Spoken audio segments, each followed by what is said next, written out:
아이들을 키우다 보면 현재 아이들이 제가 어릴 때랑 어릴 때 지냈던 그런 환경과는 너무 많이 다르기 때문에 참 비교를 해보는 그런 경우가 가끔 생기는 것 같습니다. 제가 어릴 때는 옛날에는 그 학용품도 그렇게 흔하지가 않았어요. 그래서 뭐 저보다 나이 많으신 분도 다 아시겠지만은 연필 한두 자루 사고 지우개 한 개 사면 그 연필이 몽당 연필이 될 때까지 이렇게 붙잡고 쓰다가 나중에는 볼펜 그 끝에다 꼽아가지고 또 이렇게 쓰고 다 마지막 그냥 연필이 안 나올 때까지 이렇게 쓰죠. 지우개도 닳고 닳아서 없어질 때까지 마지막 이렇게. 요즘은 그렇지 않죠. 아이들이 그냥 쓰다가 그냥 뭐 지겨워서 버리고 그냥 뭐 안 예뻐서 버리고 그런 경우도 많고요. 참 너무 흔하니까 이런 학용품들도 가치를 잘 아이들이 좀 못 느끼는 것 같아요. 그래서 학교마다 그냥 잊어버리고 버리고 가는 이런 학용품들이 막 그냥 교실마다 쌓인답니다. 뿐만 아니라 잠바나 이런 뭐 우산 같은 거 이런 그런 소지품들도 그냥 함부로 그냥 고급 잠바들 뭐 몇십만 원 하는 그런 것도 벗어놓고 가면 엄마는 또 잊어버린지도 몰라요. 집에 잠바가 많으니까 한두 개 그냥 학교에 버리고 와도 그게 얘가 뭘 입고 와서 뭘 벗어놓고 왔는지도 모르고 이런 이제 참 일들이 학교 이제 선생님들 말로는 그렇다는 거예요. 뭐 사실은 부모 입장에서 아이들이 자기 물건을 잘 관리하고 아껴 쓰고 잘 쓰고 하는 것은 또 책임지고 잘 가르쳐야 할 부분이기도 합니다. 제가 왜 이런 이야기를 하냐면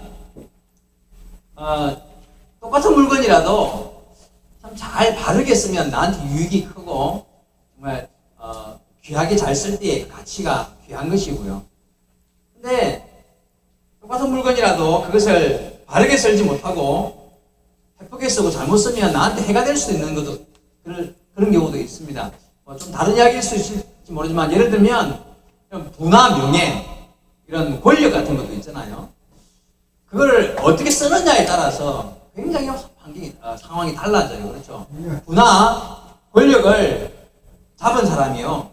정말 바르게 그것을 쓰면 모두가 다 행복하고 모두가 다 모든 사람에게 유익을 줄 수 있는 그 힘이 굉장하죠. 부나 권력을 바르게 쓸 때 많은 사람들에게 유익을 끼칠 수 있는 그런 큰 힘이 되는 것이 부나 이런 권력이에요. 그런데 만약에 그것을 잘못 쓰면 어떻게 될까요?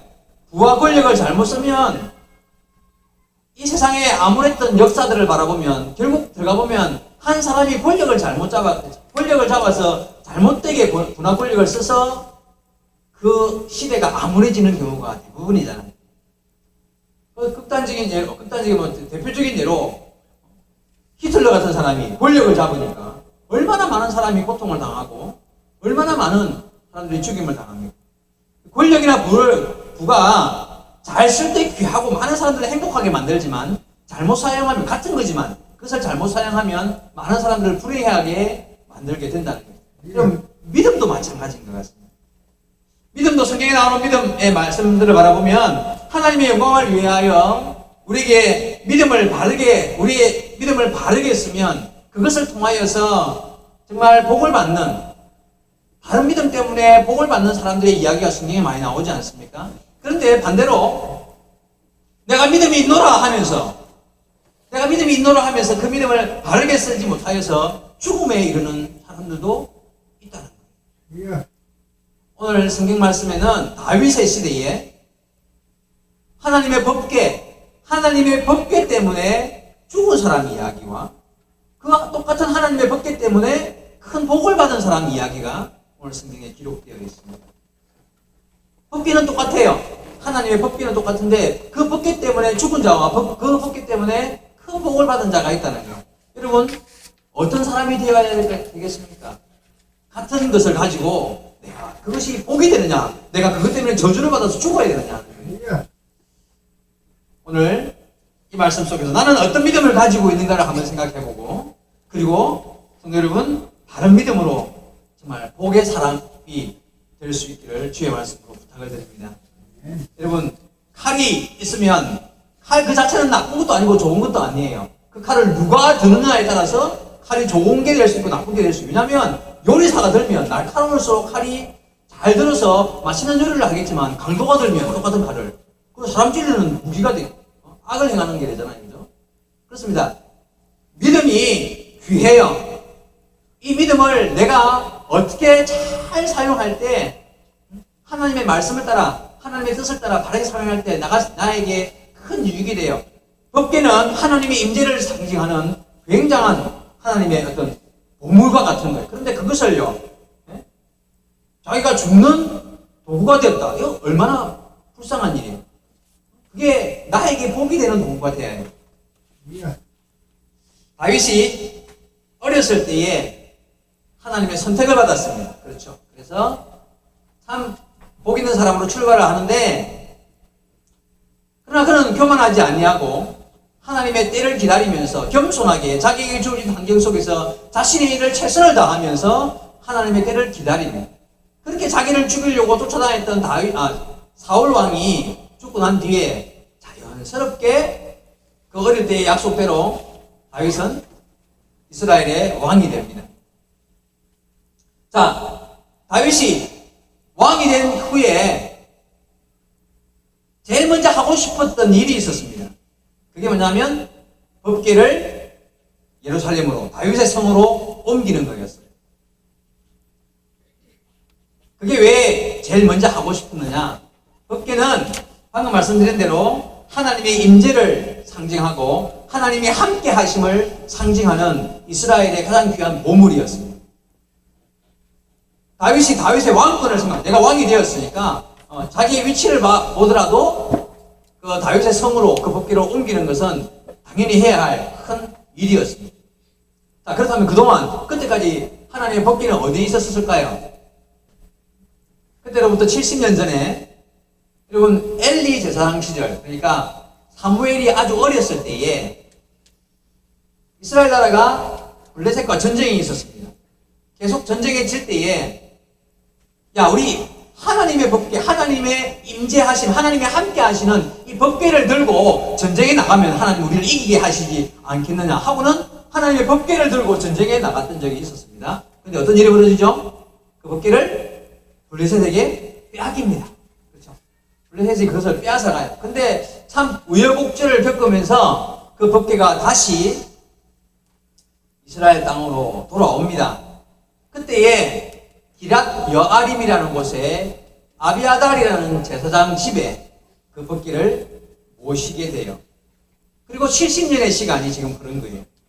기랏 여아림에 있는 요나답이라는 사무엘상 7장 1절 2절 보면 나오는데, 그 집에서 이제 70년 동안 법궤가 머무르고 있었습니다. 다윗이 결심을 하고 수많은 사람들을 동원해서, 성경에 보니까 사무엘상에 보니까 3만 명을 사람을 동원하고 온 이스라엘 백성들과 함께 잔치를 벌리며 춤을 추고 악기를 연주하면서 그 법궤를 다윗의 성으로 옮겨가는 큰 잔치를 벌이게 되었다는 거예요. 오늘 읽었던 13장 8절에도 그렇게 기록하고 있습니다. 여기 보니까 다윗과 이스라엘 온 무리는 하나님 앞에서 힘을 다하여 뛰놀며 노래하며 수금과 비파와 소고와 재금과 나팔로 연주하니라. 그냥 춤을 추고 하나님의 법궤가 이제 다윗의 성으로 옮기게 되니까 이런 즐거움과 기쁨의 잔치를 이제 하면서 그 법궤를 이송하게 되었다는 거예요. 그런데 문제가 생겼습니다. 법궤를 실은 수레, 그 수레를 끌고 가는 소가 갑자기 막 날뛰는 거예요. 그 바람에 이 법궤가 그만 땅으로 떨어질 뻔한 사건이 벌어졌어요. 그러자 그 법궤 이송을 책임지고 있던 우사라는 사람이 그 법궤를 만진 거예요. 잡았겠죠. 근데 그 법궤를 만지는 순간 그 자리에서 바로 즉사를 해요. 그 법궤를 잡은 우사라는 사람.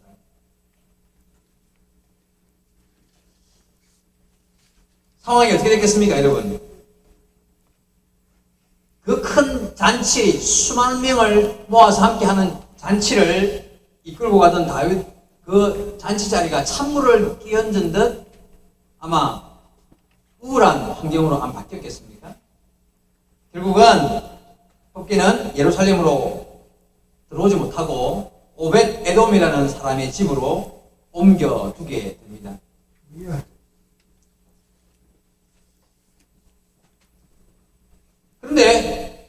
읽었던 본문 마지막에 보니까 이 오벳 에돔의 집으로 법궤가 들어간 후에 3개월 동안 그 오벳 에돔과 그 집안이 큰 복을 받았다고 성경의 마지막 오늘 읽은 본문에 기록하고 있습니다. 마지막 제가 한번 읽어보겠습니다.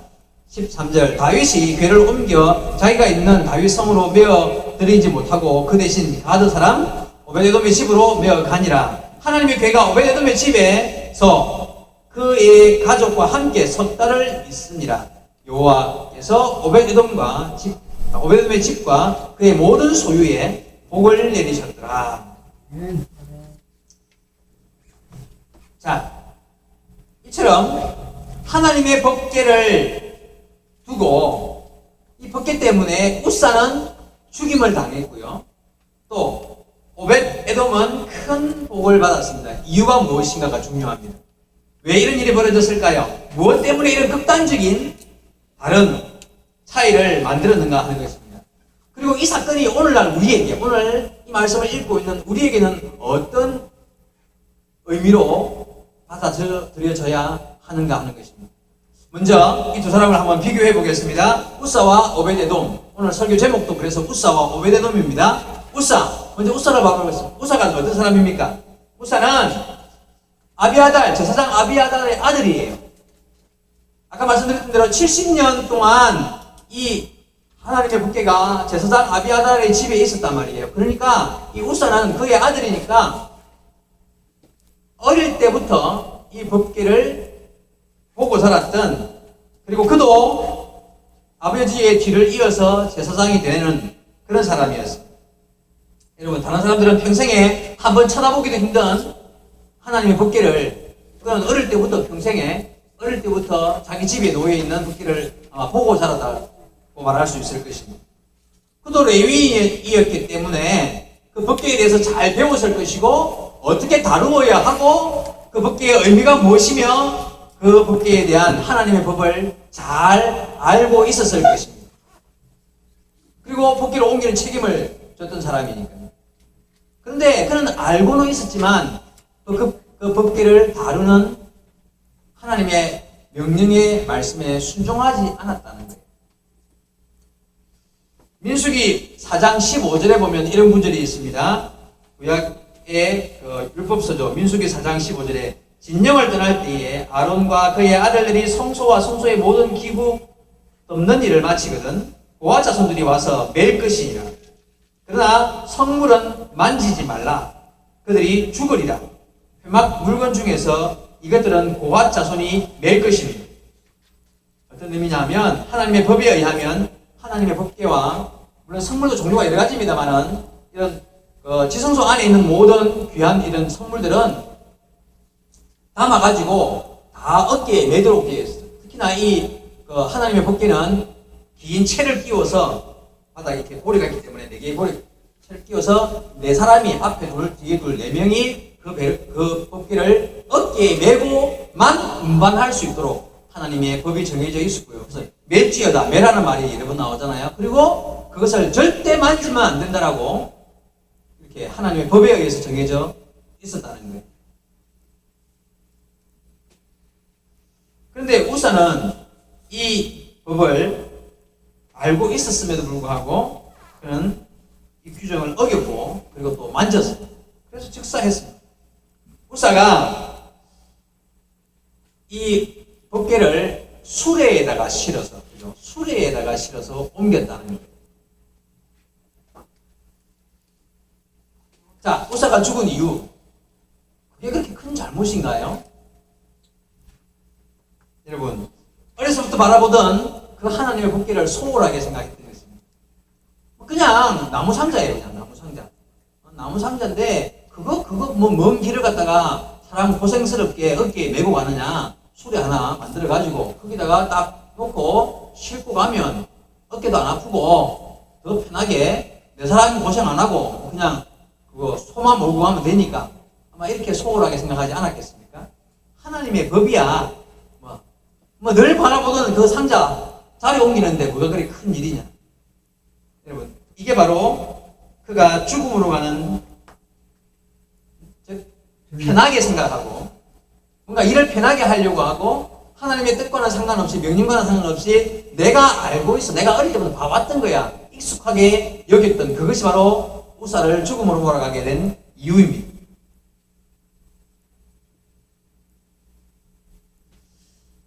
여러분, 우사는요, 요즘으로 말하면 모태신앙이죠. 모태신앙인. 어릴 때부터 성경에 익숙하고 신앙생활을 잘 익숙하게 해왔던, 잘보다는 뭐 익숙하게 해왔던 그런 사람입니다. 그래서 여러분, 아까 제가 학생회 설교 때도 이 모태신앙 이야기를 했었는데, 우리 학생들, 청년들, 여기 또 계신 성도 여러분들, 아주 어릴 때부터 신앙생활 잘 해온다고 애써왔던 분들, 정말 조심해야 할 부분이 이런 거예요.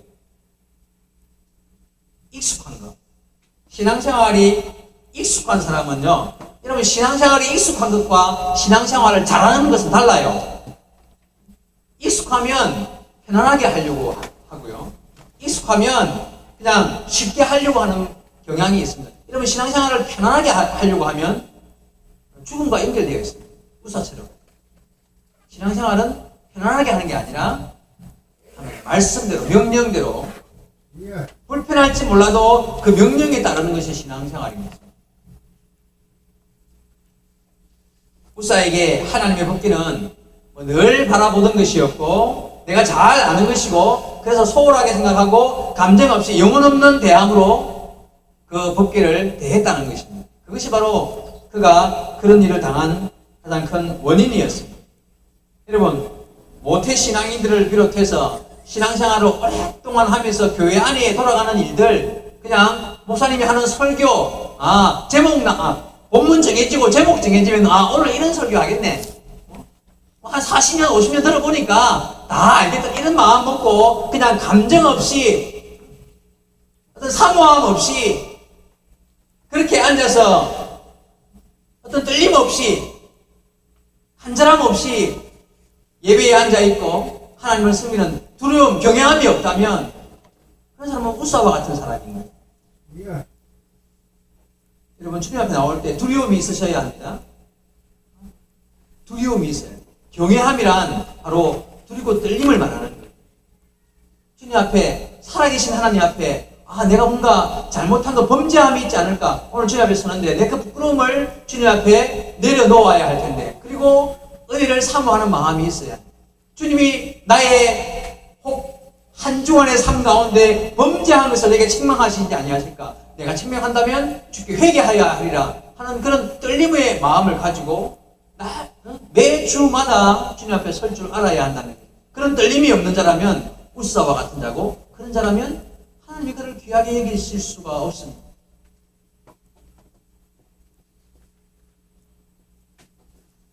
여러분, 모태신앙은요, 신앙생활을 오래 했다는 것은요, 그것보다 큰 복이 없는 거예요. 제가 아침에 학생회 설교 이야기했는데, 정말 성경에 나와 있는 여러 가지 복 가운데 솔로몬이 너 정말 복되다라고 말할 수 있는 사람은요, 하루라도 빨리 예수 믿고 일찍 예수 믿은 젊은 청년들, 일찍 예수 믿어서 하루라도 더 하나님의 은혜 안에 살아가는 사람들이 되라고, 자기의 인생을 다 둘러보면서 이거 다 헛된 거 가치 없는 것인데 정말 하루라도 빨리 예수 믿는 것, 그리고 하나님이 은혜 안에 사는 것이 가장 복되다, 이런 이야기를 솔로몬이 한단 말이에요. 근데 그렇게 따지면요, 모태신앙, 엄마 뱃속에서부터 신앙생활을 했다, 이거는 얼마나 큰 복인지, 그 복으로 따지면 설명이 안 되는 큰 복을 받은 사람들이라는 거죠. 그런데 그 복을 받은 자들이 그렇게 아름답게 신앙생활을 잘 하지 못한다면 그 모태신앙은 무슨 신앙이라고요? 모태신앙은 무슨 신앙? 못된 신앙이 된다고 그랬잖아요. 못된 신앙.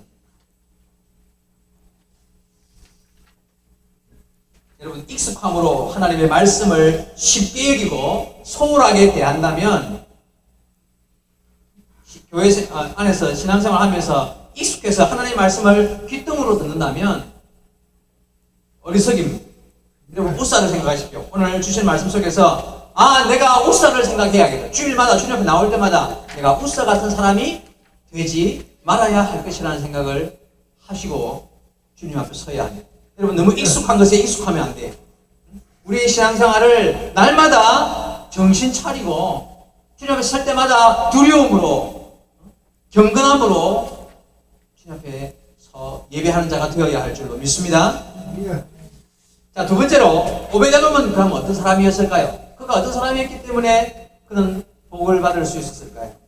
일단 여러분, 법궤를 자기 집으로 가지고 갔다는 것 자체가 놀라운 일 아닙니까? 지금 그 법궤 때문에 방금 사람이 적사했어요. 그렇죠? 그 법궤 때문에 그거 한번 만졌다가 사람이 죽는 꼴을 거기서 봤단 말이에요. 여기 보니까 그 하나님 여호와께서 보세요. 11절 봐보세요. 여호와께서 우사의 몸을 찢으셨으므로 찢으셨다. 이게 어떤 의미일 것 같습니까, 여러분?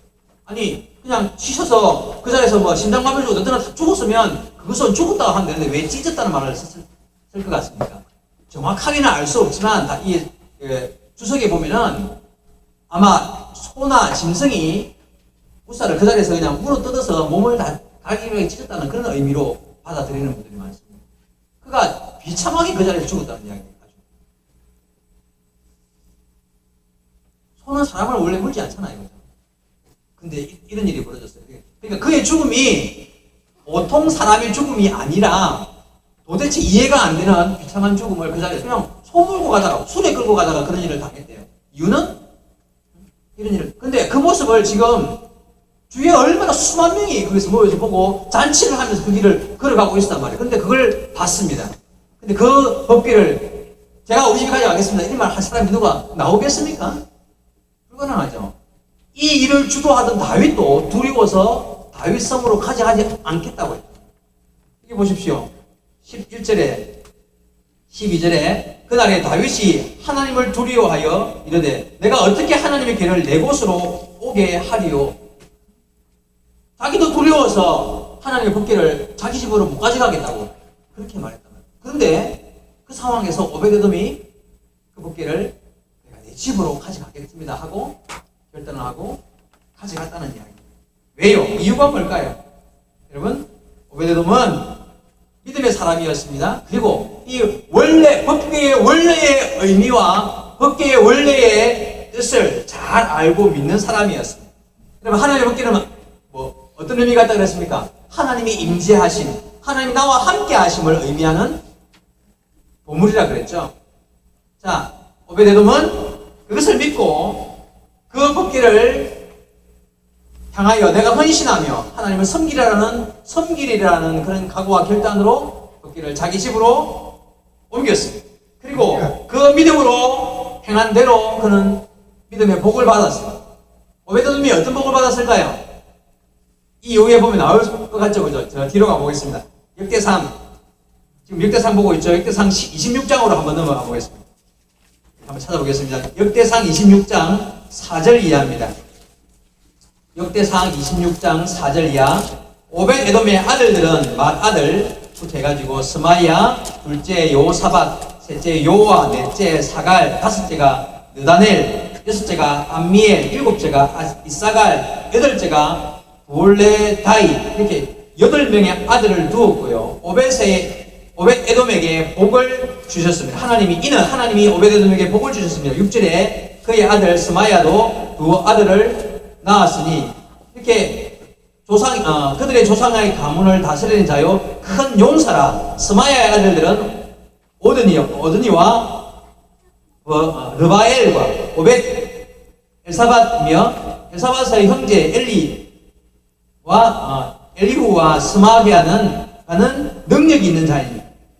이는 다 오베데돔의 자손이라. 그들과 그의 아들들과 그의 형제들은 다 능력이 있어 그 직무를 잘하는 자이니 오베데돔에게 난 자가 62명이며 오베데돔이 아들을 8명 낳았고 손자들까지 62명의 자손을 오베데돔이 살아있을 때 자식을 손자까지 낳았고 그들이 이게 방금 뭐라 그랬습니까? 그들이 다 용사고 자신의 직무를 잘하는 훌륭한 자요. 예? 능력이 있는 자요. 오베데돔의 후손들이요 이와 같은 큰 복을 받아서 용사요 능력 있는 자들, 훌륭한 자녀들의 복을 받게 된 것으로 나타났습니다. 여러분, 하나님은 살아계셔서 자기를 귀하게 여기고 하나님의 말씀에 순종하면서 바른 길을 걷는 자들을 반드시 복 주십니다. 하나님은 또요, 자기를 소홀하게 대하고, 하나님은 말씀에 근거하여 바른 길을 걷지 아니하고, 하나님의 음성에 귀 기울이지 아니하고, 경외함과 두려움 떨림으로 하나님 앞에 온전한 믿음의 길을 걸으려고 애쓰지 않으면 그런 자를 그냥 버려두시지 않습니다. 여러분, 우사를 생각하셔야 합니다. 오늘 본문에 오벳 에돔을 명심하셔야 합니다. 법궤가 어떤 의미가 있다고요? 하나님의 임재, 하나님이 함께 하심. 하나님이 함께 하심을 네 글자로 뭐라 그럽니까? 임마누엘, 맞죠? 임마누엘이 누구예요? 예수님이잖아요. 하나님 우리와 함께 하시는 그분이 예수님이잖아요. 구약의 법궤는 지금으로 말하면 우리와 함께 하시는 예수님을 말합니다. 주님을 내 마음에 영접하고 사는 삶을 의미하는 것입니다. 그렇다면 여러분, 우리가 하나님의 말씀 앞에서 우리가 주 예수를 믿는 믿음 안에서 주님과 함께 내 안에 모신 주님의 인도함과 성령의 이끌심을 따라서 바른 믿음의 삶을 사는 것, 여러분, 이게 얼마나 중요한 것입니다. 여러분, 여기에다가 무슨 더 다른 설명이 필요하고 간증이 필요하고 더 다른 무슨 증명이 필요하겠습니까? 여러분, 하나님, 우리 예수님 잘 믿어야 합니다. 예수 잘 믿는 것보다 더 중요한 일은 없습니다. 거기에 생명이 달렸습니다. 여러분, 예수 잘 믿으시기 바랍니다. 예수 안에 복이 있고 범사에 예수 잘 믿을 때에 하나님의 은혜 안의 삶을 살아가게 되어 있습니다. 여러분, 정해진 법을 따라 하나님을 잘 섬겨 하나님을 두려워함으로 다르게 주님을 믿고 의지하는 자가 되어야 합니다. 그렇지 아니하면 그저 오랜 신앙생활, 어렸을 때부터 다녔던 교회, 익숙한 자리에 와서 익숙하게 앉아서 익숙하게 들리는 부르던 찬송에 익숙하게 읽었던 그 본문을 읽고 그저 그냥 앉아있는 것으로만은 우사와 같은 일을 당하게 될 것입니다. 영적으로 하나님 앞에 결코 칭찬 듣지 못할 것입니다. 오늘 여러분 정신 차리셔야 합니다. 우리의 예배가 하나님을 향한 우리의 믿음의 삶이 우사와 같은 자가 되지 아니하고 정말 우리의 바른 삶이 오벳 에돔과 같은 복을 받는 신앙생활의 길을 걸어야 할 줄로 믿습니다. 이것은 정신 차리는 거예요. 진짜 정신 차리는 거예요. 주님 앞에 설 때마다 자신을 돌아보고 하나님 앞에 내가 어떤 예비자가 되어야 할 것인가? 오늘 내게 주시는 말씀은 무엇인가? 그 말씀에서 나는 무엇을 결단하고 어떤 삶을 살아야 할 것인가를 결단하면서 그 삶을 결단하여 실천하는 자가 될 때에 우리의 삶은 오벳 에돔의 길을 걷게 될 것입니다. 아니면 우사의 길이 있을 뿐입니다. 사랑하는 성도 여러분, 오늘 주신 말씀, 자, 한 물건 하나님 앞에서 볼 때에 하나였습니다. 그죠? 하나님의 법궤라는 것을 딱 두고 보았을 때 그것을 어떻게 대했느냐에 따라서 누구는 죽고 누구는 큰 복을 받는 자손때에 이리까지 복을 받는 사람이 되었다는 것입니다. 여러분 명심하십시오. 우리가 이 시간 다 똑같이 와서 앉아가지고 그냥 예배 드리는 것 같습니까? 장소는 같고 설교 내용도 같고 시간도 같고 여러분 앉아있는 모습도 다 같고 비슷하지만 받아들이는 사람에 따라서 죽을 자가 있고 복을 받을 자가 있다면 여러분 어떤 자가 되어야겠습니까? 누가 되어야겠습니까? 여러분 오벳 에돔과 같은 믿음의 사람으로 이 시간 주님 앞에 예배하는 자들이 되어야 할 줄로 믿습니다. 소홀한 자가 되지 마십시오. 하나님 앞에 자신의 삶을 그저 그냥 그렇게 살아왔던 대로만 살아가리라 하는 마음으로 주의 날을 지키고 나오는 자가 되지 말아야 명심하셔야 주님 앞에 특히나 우리 학생들한테 내가 어릴 때부터 엄마 뱃속에서부터 교회 나갔다 그걸 자랑으로 여기지 말아요. 내가 오늘 이 날에 주님 앞에 나왔을 때에 하나님의 말씀에 은혜를 받고 그 삶의 결단을 내리고 바른 믿음의 길을 결단하지 아니하면 나는 우사 같은 사람이 되고 마는 것입니다. 우리의 신앙을 날마다 돌아보면서 하나님 앞에 더욱 아름답고 복된 은혜와 복을 받는 믿음의 길을 잘 달려가는 우리 바다교회 모든 성도 여러분 되기를 주의 말씀으로 축원을 드립니다. 같이 한번 통성으로 기도.